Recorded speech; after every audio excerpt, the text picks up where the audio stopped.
Arizona. Senators still hammering out the details of a $2 trillion relief package, including checks sent to individuals and families. ABC 15's Justin Pizzera talking with Senator Kyrsten Sinema today, asking if the payments would be enough and her criticism of Governor Doug Ducey. We've also included billions of dollars in the fund to ensure that we are funding unemployment insurance. So if someone does have to stop working or they're laid off from their job, we've increased unemployment insurance payments by up to $600 per week. As you know, Arizona has the second lowest in the country at $240 per week. This adds an additional $600 per week per worker that they will receive over the next 4 months as this crisis continues.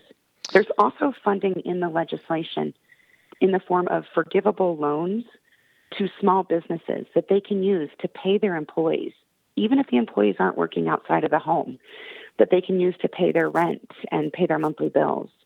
So there's additional sources of funding that will flow to employees and families during this time, and a significant source of funding for small and medium-sized businesses right now to ensure that they can protect their employees, keep paying them, pay their mortgage, pay their rent, pay their monthly bills, so their businesses are solvent as we go through this crisis. Over the last couple of days, you have taken to social media and called out Governor Ducey a few times. Have you spoken with him? I've continued to call for complete coverage throughout the state of Arizona of the CDC guidelines and recommendations. There are now only 3 counties in Arizona that are not required under state law to abide by these guidelines.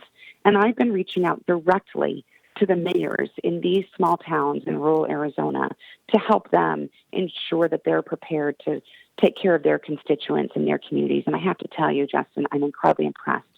These mayors have foresight, and they're taking action independent of state requirements to protect their local communities.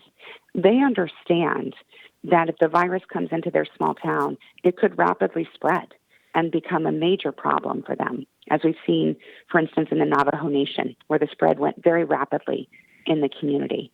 So I'm really proud of these small town folks who are doing their best, and that's why I've been fighting so hard over the last 3 days to ensure that money goes directly to our counties so that rural mayors and rural communities get the funding they need to support their communities during this crisis.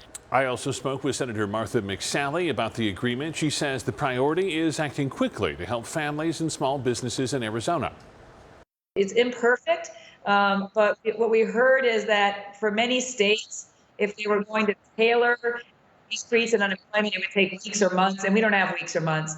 So this is sending that additional $600 for individuals, but our better objective is to keep employees connected to employers so we limit the number of people who are even seeking unemployment benefits.